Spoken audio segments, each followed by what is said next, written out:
Samanta aqui comigo então, Edson Moraes, ele que trabalhou no jogo do último sábado, na transmissão pela Rádio Colmeia, narrando essa partida. Moraes, temos esperança no acesso? Dá para recuperar esse 4-1? Triste pelo resultado? Bom dia, seja bem-vindo. Bom dia, parabéns pelo aniversário. Obrigado, Moraes. Um abraço. Olha, Luciano, é o seguinte, segunda-feira passada, eu falava, quando você perguntava sobre a expectativa que eu teria do Cascavel, eu disse que diante do resultado obtido no primeiro jogo da Série D e do primeiro tempo feito pelo Cascavel, aquela apreensão que eu tinha havia se dissipado pela metade. Então eu estava menos apreensivo, né? Agora, depois do jogo do Cascavel que nós vimos, assistimos, transmitimos, e na derrota para a equipe do Goiatuba, eu confesso que aquela apreensão que eu tinha não tenho mais. Eu tenho uma grande decepção, né? Uma grande decepção. Então, o time foi horroroso e o resultado vergonhoso. O que é a diferença? Justamente pelo seguinte, olha, o Corinthians perder para o Flamengo de 4-0 não é vergonhoso. Agora, o Cascavel perder de 4-1 para a equipe do Goiatuba é vergonhoso, sim. Porque o Goiatuba não tem uma grande equipe. Não é a melhor equipe do grupo. Vinha de derrota em casa. Vinha de derrota em casa e não jogou bem. E não jogou bem. Teve erros e muitos erros o Goiatuba. Só que acontece o seguinte, o Cascavel também teve erros e muitos erros. E o Goiatuba aproveitou os erros do Cascavel e fez 4-1. E o Cascavel não aproveitou apenas um erro dos tantos tidos pela equipe do Goiatuba e que fez um gol de um jogador que, inclusive, foi o jogador que se salvou da partida, foi o Michel. Ora, o atacante que há tempo a gente não tinha, pelo menos pela atuação que teve no primeiro jogo, tocou a bola na trave, aquela coisa toda. Gostei também da entrada do Lucas Lourenço. Volante. Lourenço. Esse jogador era do Andraus, né? Jogou no Andraus esse ano. E que no jogo contra o Cascavel deitou e rolou, foi dono do jogo. E é banco do Tcheco.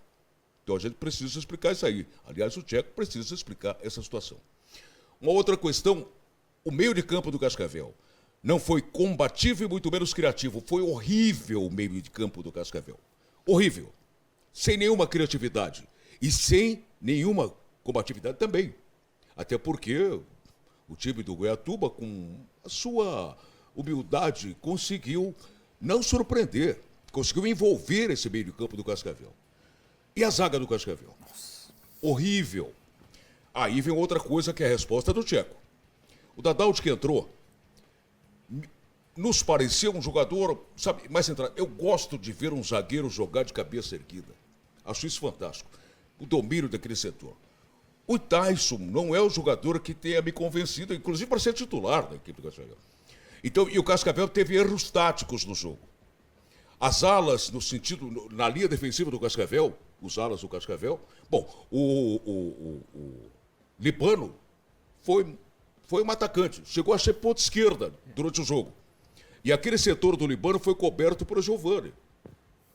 E o Giovani é um zagueiro, não é um lateral. Ficou sobrecarregado, né? E ali virou uma avenida sem quebra-mola. Ali virou uma avenida sem radar, favorável ao time adversário. Os dois lados do campo, na linha defensiva, lado esquerdo e lado direito, foram duas avenidas sem quebra-molas. E aí a zaga, miolão, negócio muito sério. Então, o Cascavel foi deprimente. Deprimente, essa que é a verdade. Apenas o Dadalt, que entrou e me pareceu melhor do que o Tyson. O Lucas Lourenço, com a bola que o meio de campo do Cascavel está tendo, o Lucas Lourenço é titular absoluto no Cascavel. Pelo que eu vi que fez contra o Cascavel quando jogava no time do Andraus, e pelo que eu vi ontem quando entrou no jogo. Eu não lembro, ele acho que não errou um passo no jogo. Então tem essa questão, por exemplo, do aspecto tático e o aspecto técnico. No aspecto técnico, o que a gente diz? É a precisão no passe. É a precisão no passe. Você dá um passe certo, um passe correto, levantar a cabeça, enfiar no vazio. Zero. Passes errados. E olha, como passes errados. Bola na canela. Aquela coisa que me lembrou muito o tempo da várzea, quando tinha 2 times, um com camisa, outro sem camisa. Vamos ver quem é quem nesse aspecto. Então, por isso que eu digo, o jogo foi horroroso e o resultado foi vergonhoso. Cascavel é uma cidade com mais de 350 mil habitantes. Cascavel tem um estádio olímpico que é o melhor estádio do Paraná e um dos grandes estádios do Brasil. Tem uma torcida que não apenas de Cascavel, é da região oeste do estado do Paraná. Então é necessário que... E outra coisa, a gente já vinha também pontuando, eu há muito tempo dizendo isso, não gosto de conjugar o verbo na primeira pessoa, mas há muito tempo dizendo o seguinte: o Cascavel tem que ficar esperto para não perder o calendário do ano que vem. Cascavel tem que ficar esperto, por quê? Porque o Cascavel vem num processo de declínio há uns 4 anos, declinando a 4ª temporada. Isso é um fato, isso é matemático. Pesquise e você vai ver. Né? Então veio declinando. A qualidade do jogador, por exemplo. Então houve uma promessa, o presidente, por exemplo, o Odinei prometeu, a promessa foi o seguinte: em 10 anos vamos estar na Série A. Eu não quero Série A. Não adianta subir na Série A e cair para a Série B no ano seguinte. Não, uma Série B já estava de bom tamanho. É o 6º ano disputando na D, tentando a C. Entendeu? Então quando se faz uma promessa, o mínimo que se espera é uma explicação por que do não cumprimento da promessa. Esse é o primeiro ponto. O que errou? O que é que está faltando? O que é que está dando errado?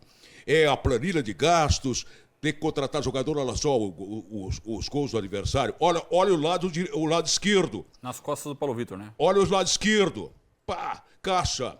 Lado esquerdo, defensivo. Na linha defensiva do Cascavel. Uma avenida sem quebra-bola. Agora veio pelo meio. Chacoalhou um golaço também da equipe. Ah, essa equipe do Goiatuba espetacular. Não.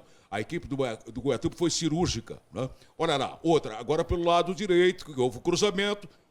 Caixa. A zaga, cadê a zaga? Quem é que subiu? Ninguém subiu. Jogador sozinho. Quer dizer, o meio de campo, que eu estava dizendo que não foi combativo e criativo, deixando espaços e mais espaços, faltando aproximação. O que reduz o espaço para o adversário é a aproximação dos jogadores. É que você vai diminuir o espaço do adversário. E que você vai tocar a bola. E aí que entra o aspecto técnico. A precisão no toque, a precisão no passe. E nisso, por exemplo, a equipe do Goiatuba deitou e rolou. Porque foram 4 chances, teve mais. A primeira grande chance do jogo foi do Goiatuba. E eu na transmissão disse o seguinte: o Cascavel está marcando mal. O Cascavel está marcando errado.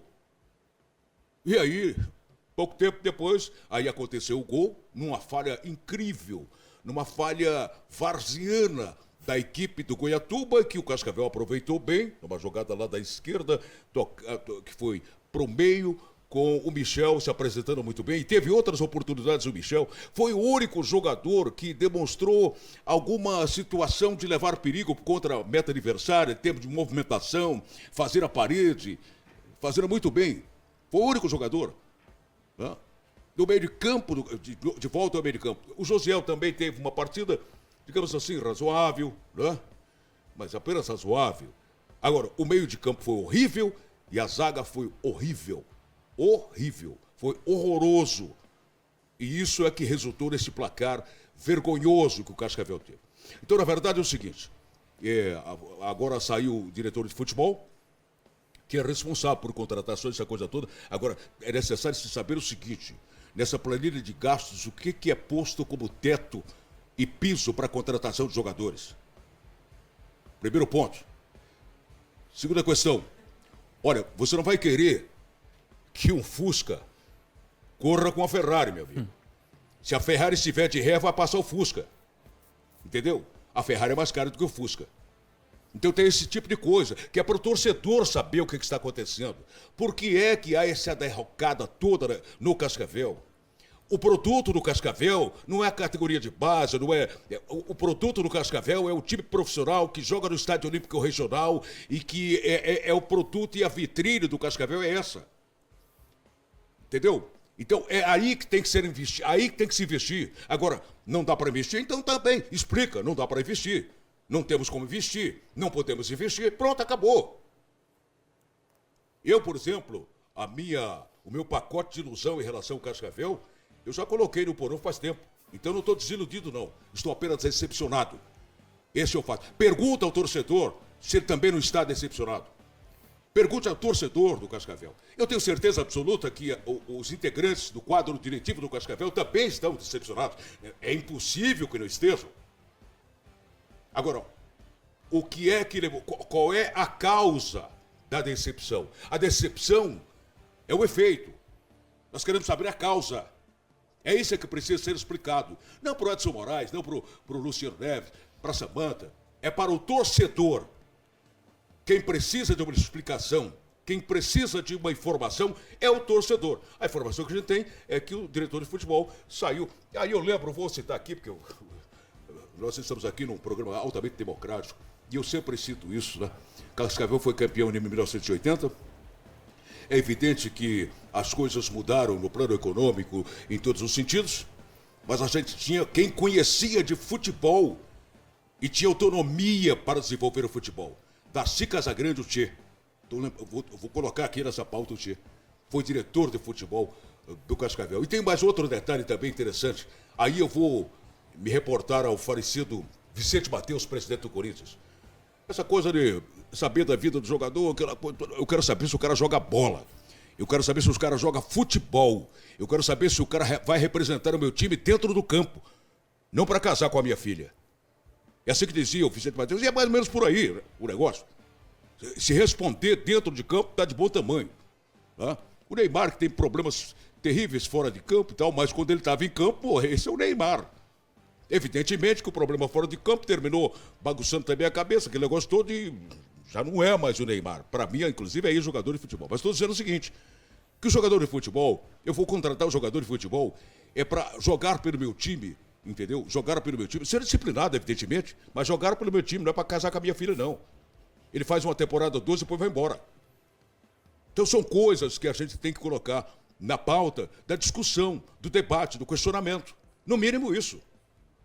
Para ilustrar um pouco essa decepção do Edson Moraes de toda a torcida, te convido para assistir a reportagem que a gente fez do jogo mostrando a derrota do Cascavel por 4-1 para o Goiatuba no último sábado, uma das piores da história da Série D do Campeonato Brasileiro. O Cascavel disputa pela sexta vez seguida a Série D do Campeonato Brasileiro. No último sábado, o time fez o jogo de número 78 pela 4ª Divisão Nacional, o primeiro diante do Goiatuba de Goiás. O clube ficou um mês sem atuar no Estádio Olímpico Regional. Antes do jogo pela segunda rodada da Série D, a equipe havia derrotado o América Mineiro por 1-0. Por isso, a expectativa era gigante para o retorno ao Olímpico. Mas o torcedor lembra bem que antes do jogo contra o América Mineiro pela Copa do Brasil, o Cascavel teve uma derrota traumática para o Rio Branco também em casa. 3-1 para um time considerado inferior. Esse roteiro se repetiu contra o Goiatuba no Olímpico. O time goiano havia sido derrotado em casa pela primeira rodada, logo, o Cascavel era apontado como o favorito no confronto. E como ocorreu contra o Rio Branco, a Serpente Aurinegra marcou primeiro. Josiel recuperou a bola, puxou o contra-ataque e serviu Michel, que ficou na boa para marcar o primeiro gol com a camisa da Serpente Aurinegra.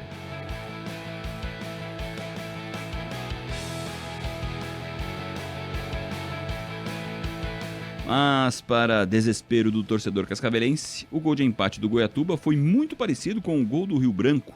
Mesmo lado, mesma trave do Olímpico, só que o gol do time goiano foi mais interessante. Troca de passes, cruzamento rasteiro de Frank e o zagueirão Reginaldo apareceu quase em cima da linha para marcar 1-1. Ainda no primeiro tempo, o visitante virou o marcador e o gol do Goiatuba começou num erro de passe do Cascavel. Com 3 toques na bola, o time de Goiás puxou o contra-ataque mortal. Cruzamento na medida de Menezes e Alex Henrique concluiu para marcar o segundo.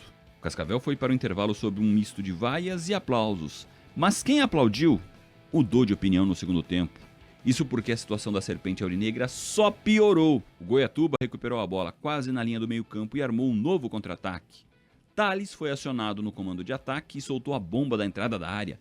3-1. Comemoração bem em frente ao técnico tcheco. Depois do empurra-empurra, bate-boca e das agressões, o árbitro expulsou o lateral Paulo Vitor do Cascavel e Calazans do Goiatuba.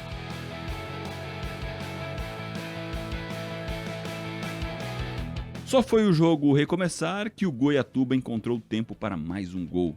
Cruzamento na medida de Frank e Bruno Nunes cabeceou bem para fazer 4-1 Goiatuba. Na estreia em casa, frustração por uma das piores derrotas do Cascavel na história da Série D.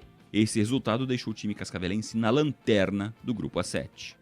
Aqui fizemos um péssimo jogo, né? Aí é totalmente ao contrário do que a gente fez lá em Uberlândia. E essa expectativa que você colocou era nossa também, justamente pelo primeiro jogo que a gente fez, justamente pelo jogo que a gente fez contra o Azures no amistoso. Mas não fomos efetivos em alguns momentos na parte técnica, né? Em alguns momentos numa tomada de decisão. E também não tirar o mérito do adversário que conseguiu fazer as suas ações e principalmente depois que empatou o jogo, o nosso time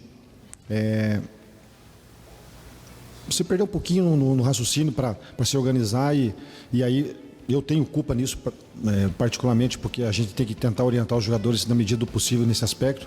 O atacante Michel trocaria o primeiro gol com a camisa cascavelense pela vitória. Estancar essa fragilidade nossa aí de tomar gols. Eu costumo dizer que time que não toma gol, ele chega, né? Então a gente tem que rever esses conceitos. Melhorar também individualmente, né? E postura, eu acho que passa muito pela postura dentro de campo. O time já vem aí de uma sequência de abalo mental, né? do Paranaense, agora essa situação lá em Uberlândia, agora aqui também. Para uma equipe que tem a obrigação no acesso, o desempenho em casa não ajuda. Neste ano, o Cascavel fez 8 jogos dentro do Estádio Olímpico Regional com 4 vitórias, 1 empate e 3 derrotas. Detalhe, os 3 resultados negativos ocorreram nos últimos 4 jogos que fez no Estádio Olímpico Regional. A próxima partida pela Série D é fora de casa, duelo paranaense contra o Cianorte no próximo fim de semana. Para se recuperar, o time de Tcheco terá que contrariar o retrospecto, conseguir vencer como visitante, algo que não ocorre há 1 ano, e derrotar o Cianorte pela primeira vez em jogos da Série D. É o lado bom que temos uma semana, né, para poder se reorganizar, como eu falei na pergunta anterior, mudar a rota, né, de alguma maneira. Lógico que agora, na cabeça quente, a gente deixar esfriar, chegar outro dia e analisar o jogo pelo vídeo e ver realmente os pontos e os fatos que nos fazem a direcionar uma outra situação para o próximo jogo. Mas, voltando a salientar para vocês, com certeza não vou deixar de assumir toda essa responsabilidade que a gente que trabalha, a gente que organiza, a gente que cria essa perspectiva. E essa semana, novamente, aí a minha responsabilidade é tentar mudar essa questão com resultado acima de tudo, né? Por mais que seja um clássico do interior, acho que às vezes essa virada de chave ela é essencial para que a gente possa prosseguir com muita força aí na frente e até o próprio Michel falou no vestiário, né? E isso acontece quando a gente acaba estando mordido, quando a gente tem que estar mais foco e aí nesses momentos também se une mais a equipe, eu tenho certeza que a gente vai dar a volta por cima. Só complementando o assunto, Cascavel, como disse o Edson Moraes antes, a diretoria confirmou a saída então do executivo de futebol Matheus Millet. Cascavel que agora tem o Cianorte pela frente, o Moraes Cianorte, que no fim de semana, aliás, dos 3 paranaenses na Série D, o Cascavel é o único que não venceu ainda. O Cianorte conseguiu um pontinho empatando em 2-2 com o Itabirito, por esse grupo A7. E o Azures de Pato Branco, Moraes, começando uma ótima campanha na Série D. Nós temos o gol da vitória do Azures por 1-0 sobre a equipe do Brasil de Pelotas, jogo que ocorreu então no último sábado, esse válido pelo grupo A8, tá aí, garantindo a segunda vitória seguida do Azures, paranaense de melhor campanha, havia vencido o São Luís de Juí lá no Rio Grande do Sul e agora então liderando o grupo A8 com 6 pontos ganhos, vencendo mais um time gaúcho, já encaminhando a classificação para a próxima fase. Para finalizar com o Moraes, Cascavel e Cianorte, retrospecto que não ajuda na Série D, tradicionalmente um freguês, tua expectativa para o jogo do próximo fim de semana? Vitória do Cianorte. Simples assim. Diante do que eu vi, diante do que nós vimos, diante do que nós assistimos, vamos sonhar com uma vitória do Cascavel contra o Cianorte? Não, a não ser que realmente mude tudo a forma como jogou. Agora eu não vejo muita qualidade técnica no elenco para ver esse tipo de mudança. Essa é a preocupação que eu tenho. Edson Moraes, muito obrigado mais uma vez pela sua participação. Parabéns mais uma vez, sucesso. Obrigado, irmão. Um restinho de confiança para que a situação mude então nesta Série D.